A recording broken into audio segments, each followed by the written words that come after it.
Welcome back to Twilight Tales, where the dark whispers and the shadows listen.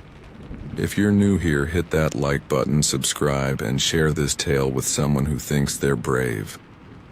But remember, tonight, the dark isn't empty.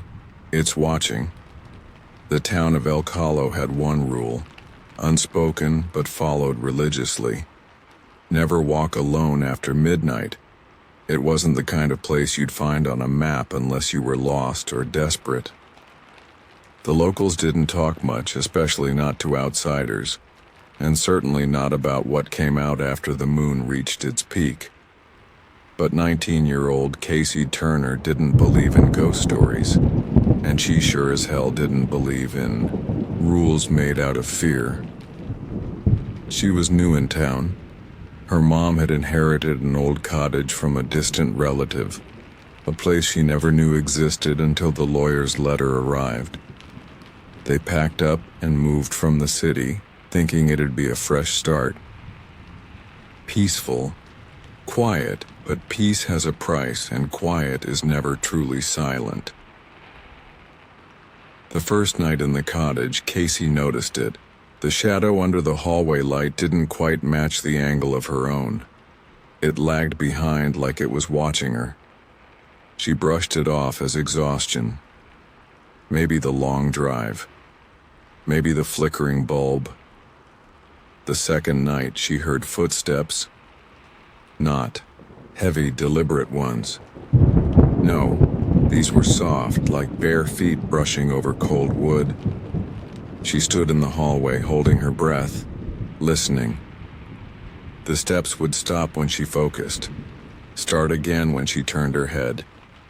Her mom said she was imagining things, but Casey knew what she heard, and it didn't come from either of their rooms. The third night, she saw it.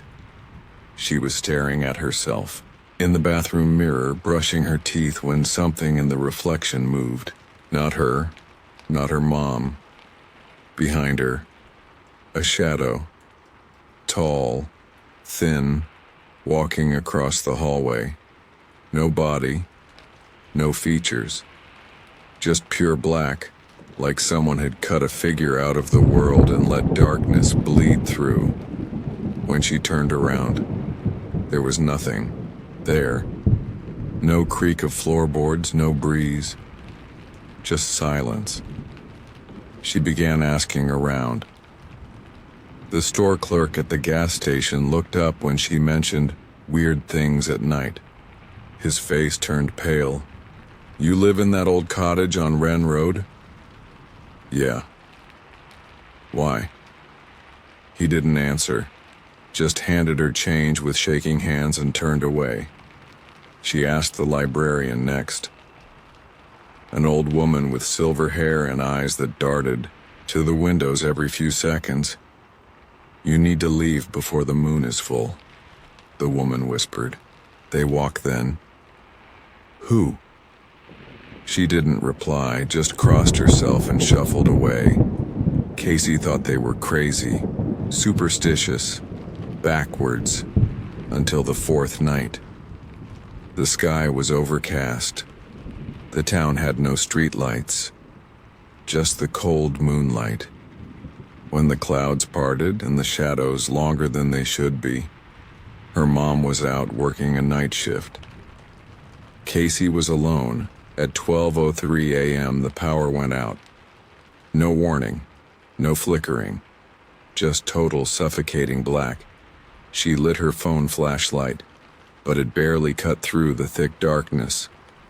The shadows on the wall seemed to stretch and move, like they were breathing. She heard them then, footsteps again, but not one set, many dozens walking, scraping, sliding. Her phone buzzed, a text from her mom. "Are you okay?" "Power's out at the hospital too," she replied quickly, her fingers trembling. Then, a second buzz, unknown number. "Don't move." She froze. The light from her phone flickered for a second. A glitch, or maybe something else.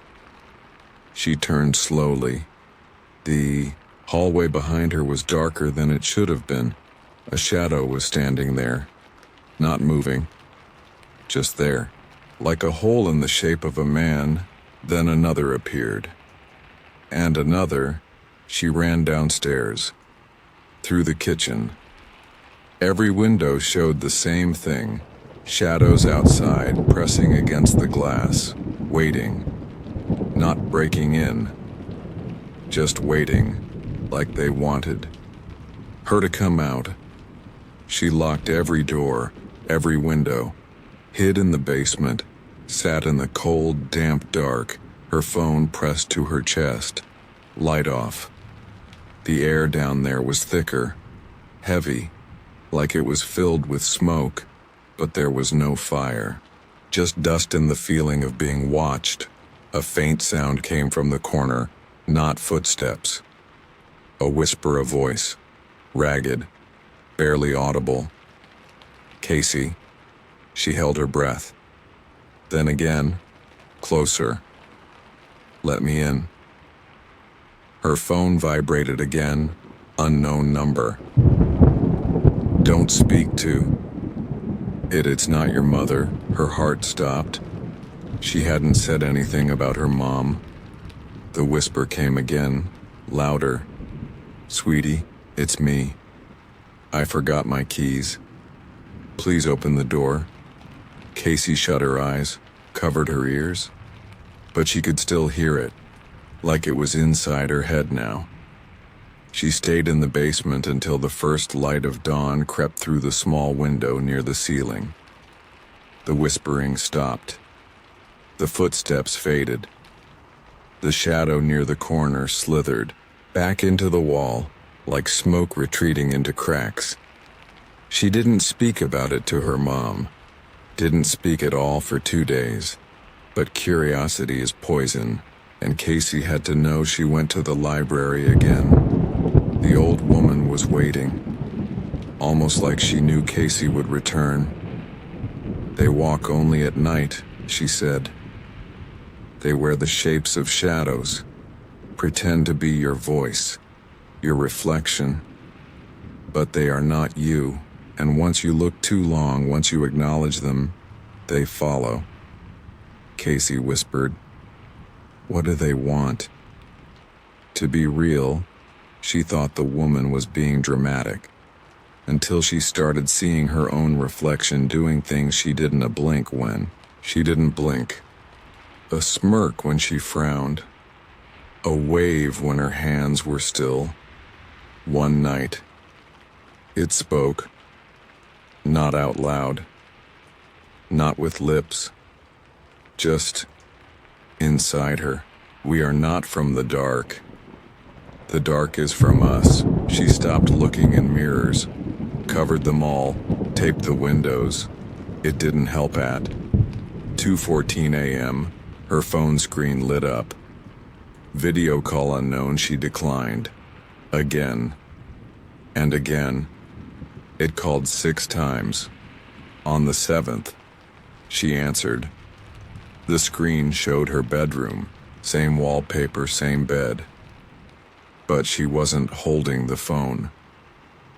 Something else was a shadow in her shape. Her movements, her clothes, it waved. And the screen went black. The phone began vibrating violently, buzzing like it was alive. Then silence.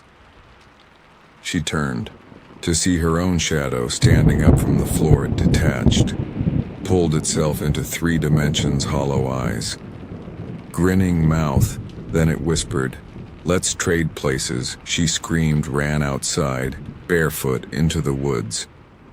The town behind her seemed swallowed in ink. The moon was full now. Bright, too bright. The shadows weren't hiding anymore. They were walking, calmly, behind trees, across the grass. Reaching. She ran for the church. The only place people claimed was safe. The doors were open, candles were lit. She collapsed at the altar, sobbing, and then a hand rested on her shoulder. She turned. It was her shadow self, smiling, eyes black as coal bleeding into her skin, and everyone in the church turned all shadows pretending to be people grinning, "We told you not to walk alone." She backed away, screaming. The candles flickered. One by one, they went out. The last thing she saw was her own face whispering, "Now you belong here." They found the cottage empty the next day. No sign of Casey or her mother, just mirrors turned backward. Doors left wide open and one message on the fogged-up bathroom mirror. "She looked too long." You're still here, congrats. Most people don't make it to the end of a Twilight tale. Shadows are tricky like that. They like listeners. They follow the ones who believe. So go ahead, turn on the lights, check the mirrors, and maybe, just maybe, don't trust your own reflection tonight. Like, subscribe, and share this with someone who doesn't believe in the dark. We'll see them soon.